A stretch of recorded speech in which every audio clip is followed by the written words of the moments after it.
I want you to picture a room. It's 1907, let's say, the peak year when more than 1 million people pass through it. The room is enormous. A cathedral ceiling echoes, and it's called, with a certain American bluntness, the Great Hall. We all know it as Ellis Island. Light pours down through the arched windows onto a floor that has absorbed the footsteps of some 12 million people. Look at the photos of every person who came through those halls. They were coming from countries all over the world carrying almost nothing, and yet at the same time carrying everything. A bundle, a trunk maybe if they were lucky. Sometimes they came with just the clothes on their back and a name sewn into a coat in case they collapsed and somebody needed to know who they are. They stood in lines that could take 6 or 8 hours. They had their eyes checked for trachoma with a button hook. Can you imagine a button hook to turn your eyelid inside out to see if you were healthy enough to become an American? Or maybe a stethoscope to check whether they had tuberculosis. They had their names recorded. Often their names were changed, sometimes simplified by an overworked clerk who couldn't manage the Yiddish or the Italian or the Greek.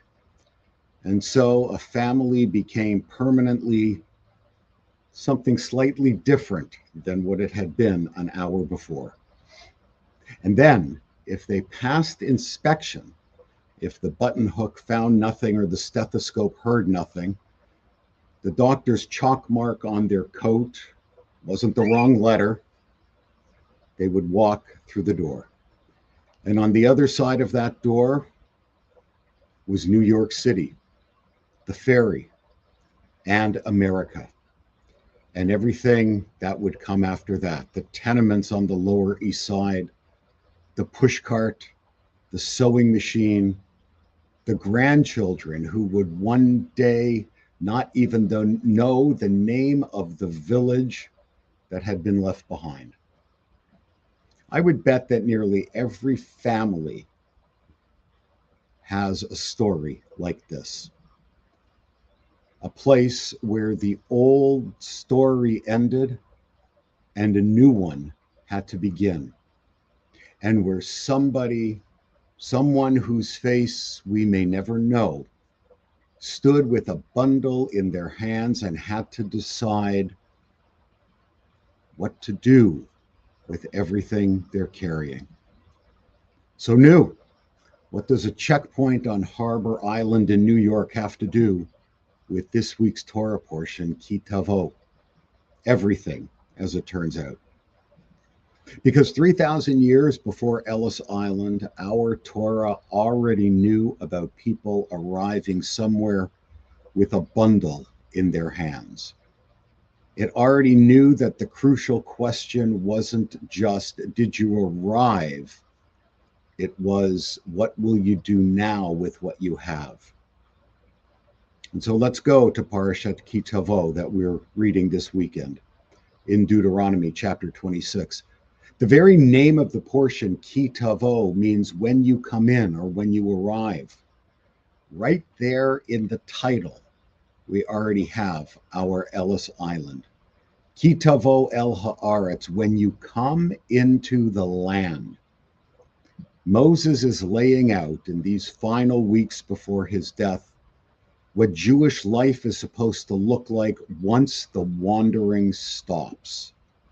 And the very first commandment he gives for life in the land, before the laws of the kings, before the laws of courts, before anything else, is a ritual of Bikurim, the offering of first fruits.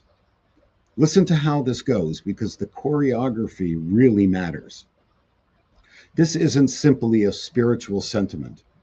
This is religious choreography. The Torah tells the farmer, when the first fruits ripen on your land, the first figs, the first dates, the first pomegranates, the first grain, you don't eat them. You don't even really think of them as yours to keep. You take a basket, You fill it with these fruits, and then you carry that basket up to Jerusalem, to the temple. For some Jews, this was a walk of several days. And when you get there, you don't just hand your basket to a priest and walk away with the transaction complete and check it off as a mitzvah fulfilled. No, the Torah requires a recitation. You take the basket in your own hands, you present it to the priest, and then you say these words: My ancestor Jacob was a wandering Aramean who went to live as a foreigner in Egypt. His family arrived few in number, but in Egypt they became a great nation, mighty and numerous. And the recitation keeps going. You tell how your ancestors were enslaved, how they cried out, and how God brought them out of Egypt with a mighty hand and an outstretched arm, with great terror and with signs and wonders.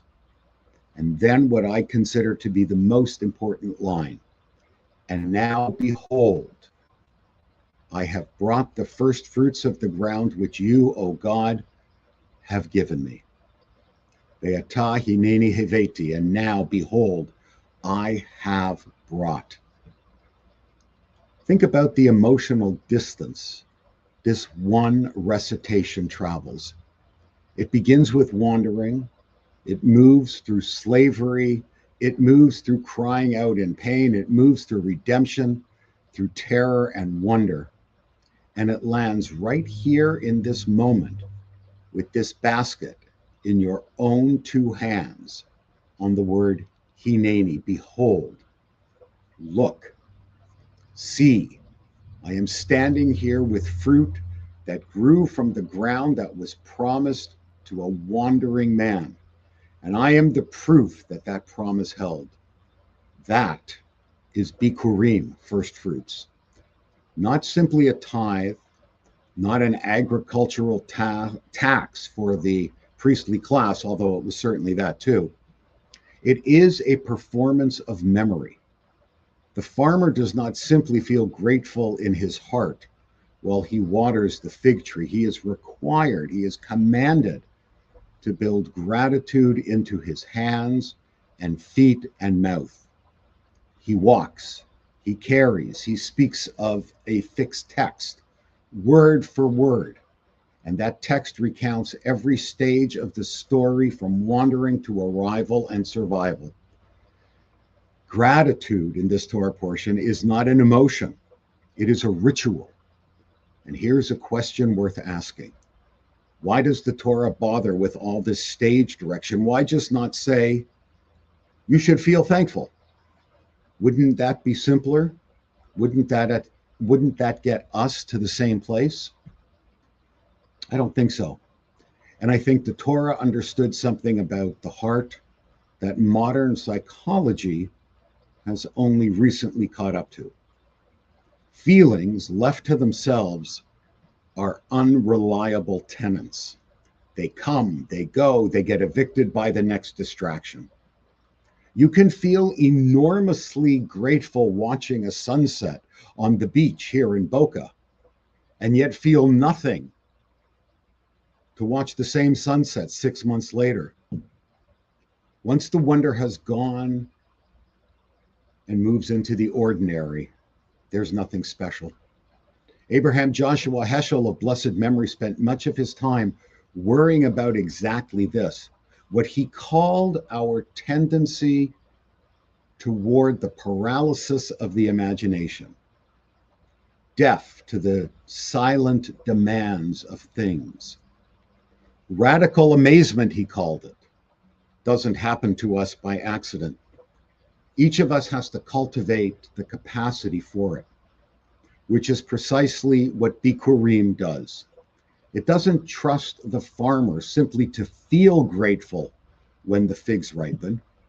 Human nature being what it is, the farmer is more likely to say, hey, I plowed this field, I pruned this tree, I hauled the water from the well, the fruit is mine, I earned it. And that is perfectly natural to say, and it is also the Torah insists, a dangerous half-truth.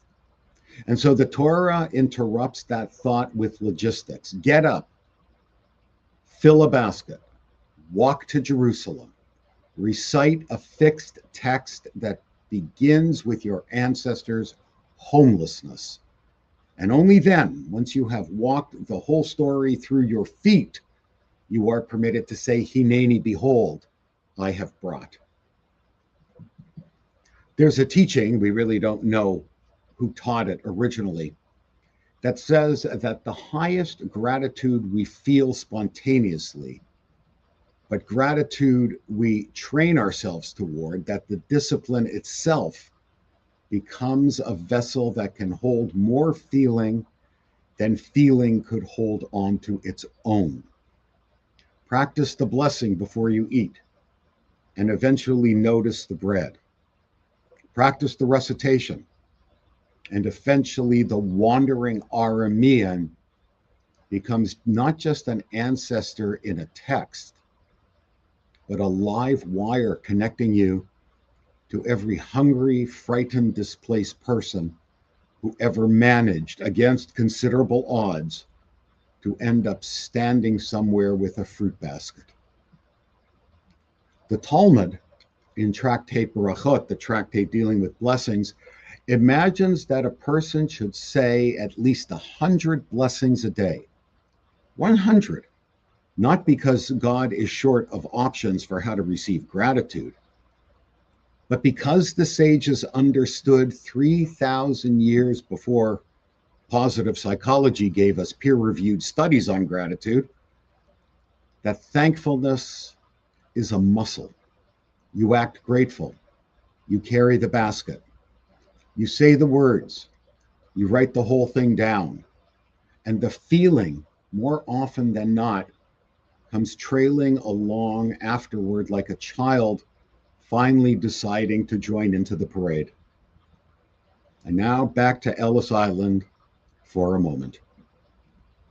I said before that most people, if you trace back far enough, likely have an Ellis Island story of their own, a threshold, a checkpoint, a bundle in somebody's hands. And I want to suggest to you now that every one of those people, whether they had ever opened a Chumash, a Torah book in their life, whether they knew a word of Hebrew or not, was performing their own Bikurim without knowing the Torah name for it. Think about the shape of it. A person leaves behind everything familiar in their little shtetl, their language. Sometimes the family couldn't come. Sometimes graves they'd never visit again are all behind them. They traveled, often in conditions of real suffering, steerage class, weeks at sea, hunger, fear, disease, the unknowing. And they arrive at the threshold, the great hall, the button hook, the inspector's chalk mark, not entirely certain whether or not they would be let through. And then, if they did get through, they walk out into a new land carrying whatever they managed to keep. And they begin to build something. They build a shop, a family, a synagogue, a life that their grandchildren, God willing, would someday inherit as they sit in an air-conditioned sanctuary and pray without the fear of a pogrom showing up at their door. And that story is repeated 12 million times, 3 million of them Jews. And here's the piece that I think matters most for us. The Torah does not let us stop at the arrival. The farmer doesn't just get to the land, exhale, and move on. He is commanded every single year at the height of the harvest to walk back through the entire story again. The wandering, the slavery, the crying out, the redemption. And only then is he able to say, Hineni, behold, here is what I have brought. This gratitude is not a one-time event, not something a single relieved person says. This is a ritual. This is gratefulness.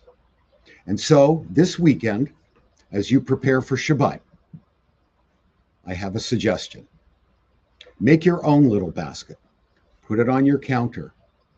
And before Shabbat, before this day of peace comes, write down something that you are grateful for. Put it in the basket. Or share it at your Shabbat table. Turn your blessings into a bikurim, into an offering of gratitude. And I guarantee that over a very short period of time, your eyes will be opened to all of your blessings. And you can say, I was a wandering Aramean. My ancestors endured so that I could thrive. And that thriving has brought me joy and peace and my own family.